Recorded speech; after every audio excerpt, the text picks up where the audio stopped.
नमस्कार, capital TV का खास शो महाराष्ट्र फाइल्स देख रहे हैं आप। मैं हूं आपके साथ पूजा। उद्धव ठाकरे को एक बार फिर से जोर का झटका लगा है और ये झटका दिया है एक बार फिर से शिंदे फडणवीस की जोड़ी ने। दरअसल महाराष्ट्र में हुए सत्ता परिवर्तन के बाद रविवार यानी 18 सितंबर को 16 जिलों की 547 ग्राम पंचायत के चुनाव हुए, जिसका रिजल्ट सोमवार यानी 19 सितंबर को सामने आया। परिणाम एमवीए पर काफी भारी पड़ा। महाराष्ट्र ग्राम पंचायत चुनाव में उद्धव ठाकरे पर शिंदे खेमा काफी भारी पड़ा। शिंदे गुट की प्रचंड जीत हुई है और बीजेपी राज्य में सबसे बड़ी पार्टी के रूप में उभरी है। आज ग्राम पंचायत चुनाव के परिणाम पर ही चर्चा करेंगे। बताएंगे आपको कि यह परिणाम उद्धव ठाकरे के लिए कितना बड़ा झटका है। बातचीत के लिए मेरे साथ स्टूडियो में मौजूद हैं कैपिटल टीवी के सीनियर एडिटर राजीव जी। राजीव जी, बहुत बहुत स्वागत है आपका। धन्यवाद। ग्राम पंचायत का परिणाम क्या इशारा कर रहा है? उद्धव ठाकरे के लिए कितना बड़ा झटका है ये? देखिए, उद्धव ठाकरे और शरद पवार दोनों के लिए बड़ा झटका है। कांग्रेस तो तीसरे दर्जे की पार्टी ऐसे भी है, वहां पर भी कांग्रेस अब कोई कमाल नहीं करने वाली है। लेकिन ये जो दोनों की जोड़ी है, उद्धव ठाकरे और शरद पवार की, ये दोनों को लगातार बैक टू बैक झटके लग रहे हैं। अगर चुनावों की बात करें तो ये दूसरा बड़ा झटका उद्धव ठाकरे और शरद पवार के लिए है। ग्राम पंचायत चुनावों में पिछले दिनों जो अगस्त में जो चुनाव हुए थे लोकल बॉडी के, उसमें भी शिंदे और भारतीय जनता पार्टी की जो ये जोड़ी थी, इसने रंग लाया था और ये दोनों को सबसे बड़ा खेमा माना जा रहा था, सबसे बड़ी पार्टी बनी थी। अब ये ग्राम पंचायत की चुनाव हुई है 16 जिलों में। तो सबसे बड़ी बात तो ये है कि पंचायत का चुनाव किस तरफ इशारा करता है। पंचायत का चुनाव लोकसभा और विधानसभा चुनाव से ज़्यादा महत्वपूर्ण माना जाता है एक संकेत के माध्यम से। अगर किसी बात के संकेत को देखें तो पॉलिटिक्स में ये बड़ा महत्वपूर्ण आधार होता है कि आपके ग्रासरूट लेवल पर किस तरह के आधार हैं। अगर ग्राम पंचायतों पर आपकी पकड़ है, वोटर तो वही होते हैं विधानसभा चुनाव में भी, लोकसभा चुनाव में भी और ग्राम पंचायतों के चुनाव में भी। लेकिन ऊपर जैसे जैसे बढ़ते हैं चुनावों को लेके, तो उसमें आधार थोड़ा बढ़ता जाता है। अगर स्थानीय मुद्दे की बात करें तो ग्राम पंचायत के चुनावों में स्थानीय मुद्दे ज़्यादा हावी होते हैं। लेकिन अगर स्थानीय मुद्दे के आधार पर भी अगर कोई पार्टी इतनी मजबूत है तो इसका मतलब होता है कि जब उनके पास 2-3 बड़े मुद्दे होंगे, आधार होंगे, तो वो कुछ और वोटर लेकर साथ में आएंगे। यानी कि जिन जगहों पर दूसरे स्थान पर शिंदे और भाजपा का जो गठबंधन रहा है, जिन जगहों पर जो वोटों की गिनती में हो सकता है कि भारतीय जनता पार्टी पिछड़ गई हो, लेकिन अगर स्थानीय मुद्दे पर भी भारतीय जनता पार्टी के समर्थन में इतने लोग आ रहे हैं, शिंदे गुट के समर्थन में इतने लोग आ रहे हैं, तो इसका मतलब है कि जब विधानसभा का चुनाव होगा तो ये पूरे प्रदेश और सरकार की बात होती है। स्थानीय मुद्दे तो होंगे ही, उसके साथ साथ राज्य के स्तर के मुद्दे भी होते हैं। जब लोकसभा का चुनाव आएगा तो उस समय एक और महत्वपूर्ण मुद्दा जो होता है वो है राष्ट्र के लेवल पर आपका नेतृत्व कौन करने वाला है। तो उसमें जैसे जैसे आधार बढ़ता है, व्यक्ति बढ़ते हैं, लीडरशिप की बात होती है, वैसे वैसे लोगों की संख्या भी बढ़ती जाती है। तो पंचायत चुनाव को एक बड़ा मुद्दा माना जाता है, बड़ा संकेत भी माना जाता है कि अगर किसी पार्टी को पंचायत चुनाव में बड़ी जीत मिल रही है तो इसका मतलब है कि उस पार्टी का जमीनी स्तर पर आधार ज़्यादा मजबूत है। जैसे कि उत्तर प्रदेश में लगातार देखने को मिला, जब विधानसभा चुनाव होना था तो उसके पहले कई ग्राम पंचायतों के चुनाव हुए, लोकल बॉडी इलेक्शन में लगातार भारतीय जनता पार्टी को जीत मिलती रही। और जब जीत मिल रही थी तो उस समय भारतीय जनता पार्टी के विरोधी जितने भी पार्टियां थी और कुछ संगठन जो टिकैत बंधु थे, इन लोगों ने बार बार आरोप लगाया कि नगर परिषद के चुनाव में, ग्राम पंचायत के चुनाव में भारतीय जनता पार्टी ने हेराफेरी की है। क्योंकि बार बार ये लोग कह रहे थे कि इन पंचायत चुनावों का उतना असर नहीं होगा, विधानसभा चुनाव में फिर से जीत होगी समाजवादी पार्टी की।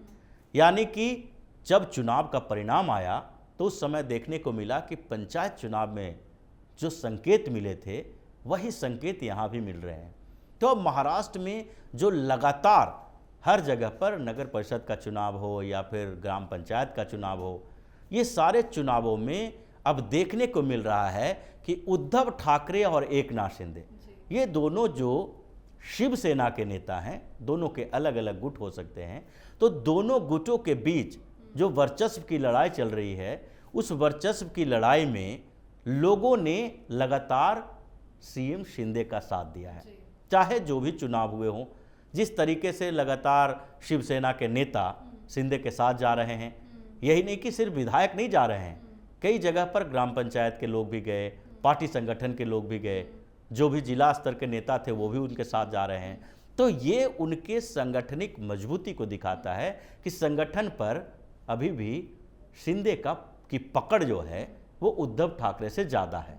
और ये परिणाम जो अभी सामने आए हैं, जिसमें Bharatiya Janata party largest party बन के उभरी है, अभी तो फिलहाल बड़ी पार्टी बन के उभरी है, लेकिन सभी की नज़र बीएमसी चुनाव पर टिकी है। जो मजबूती समझ में आ रही, जिस तरह से प्रचंड जीत हुई है, इसका इम्पैक्ट, इसका प्रभाव क्या बीएमसी चुनाव में देखने को मिलेगा? देखिए, प्रभाव तो जो लगातार जीत मिल रही है भाजपा और शिंदे गुट को, उसका प्रभाव एक तरह से मानसिक प्रभाव होता है।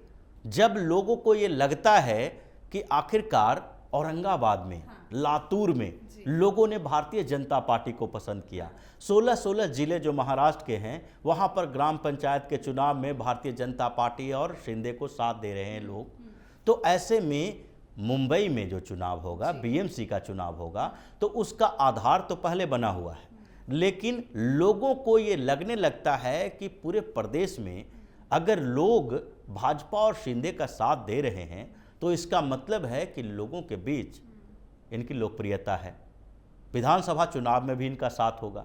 तो ऐसे में एक प्रभाव पड़ता है मानसिक तौर पर लोगों के मन में कि जीतते हुए अच्छे लोगों को समर्थन दो।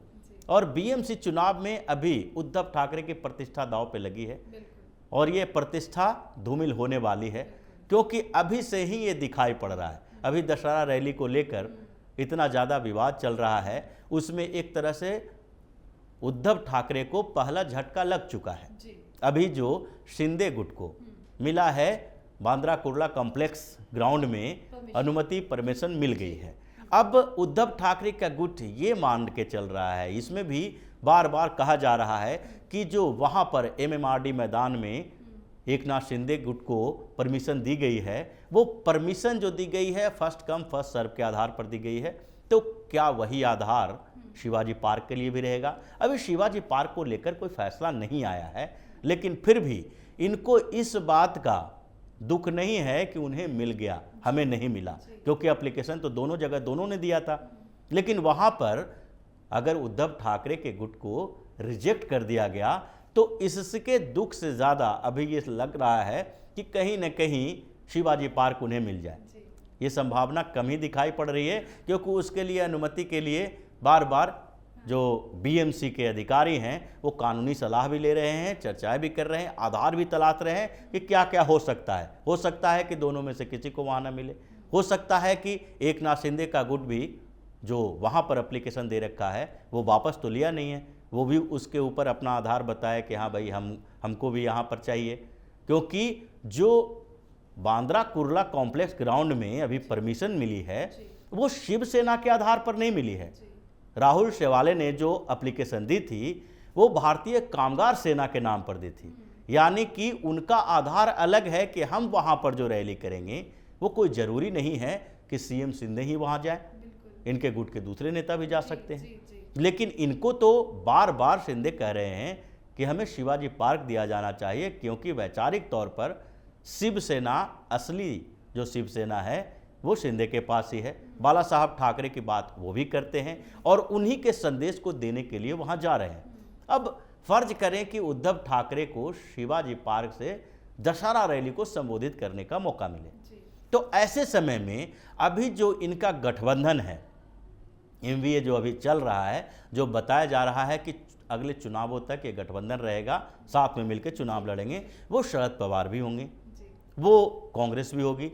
तो क्या उद्धव ठाकरे अभी के समय में जो इन पार्टियों के साथ गठबंधन करके रखे हैं, तो वो आक्रामकता दिखा पाएंगे? क्या उस तरीके से एग्रेसिवली हिंदुत्व की बात कर पाएंगे? वो तो अभी तक बैलेंस अप्रोच अपना रहे हैं। तो दशहरा रैली में भी अगर आप बैलेंस रहते हैं, हिंदुत्व की बात नहीं करते हैं, तो फिर आपको उस ग्राउंड में जो परंपरागत तौर पर शिवसेना का जो रैलियां होती रही है, बाला साहब ठाकरे का जो भाषण होता रहा है, तो उस जगह पर उद्धव ठाकरे ये समान तरीके से बैलेंस अप्रोच अपनाकर कैसे भाषण देंगे? तो इसलिए वैचारिक तौर पर भी अगर देखा जाए तो मिलना चाहिए शिवाजी पार्क शिंदे गुट को ही, इन्हीं को संबोधित करना चाहिए जो बाला साहब ठाकरे के विचारधारा के आधार पर शिवसेना को एक नया रूप देने की फिर से कोशिश की है। लेकिन अब कानूनी अड़चने हैं, तो कानूनी अड़चनों में कौन जीतता है कौन हारता है ये बात की बात है। लेकिन अभी तो जो पंचायत चुनाव हुए, ग्राम पंचायत के चुनाव हुए, उससे पहले नगर परिषद के चुनाव हुए, और उन चुनावों के बाद अब बीएमसी का चुनाव होना है। तो इन चुनावों में कानून नहीं चलता है, जनता की आवाज़ चलती है, जनता का समर्थन चलता है। तो जनता का समर्थन जिस तरीके से लगातार भारतीय जनता पार्टी और शिंदे को मिल रहा है, उससे तो यही लगता है कि अब शरद पवार और उद्धव ठाकरे दोनों की जोड़ी अगर अगले चुनाव में साथ रही तो बर्बाद होने वाली है, दोनों का सियासी कैरियर खत्म होने वाला है। जी, बहुत बहुत शुक्रिया समझाने। धन्यवाद। तो ये परिणाम इस बात का संकेत दे रहा है कि ग्रामीण मतदाताओं के बीच सत्तारूढ़ गठबंधन को समर्थन मिल रहा है।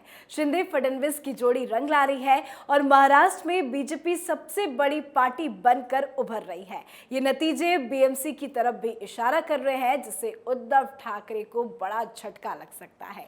आज के हमारे शो में फिलहाल इतना ही। कल एक बार फिर एक अहम मुद्दे के साथ हाजिर होंगे। तब तक देखते रहिए कैपिटल टीवी। नमस्कार।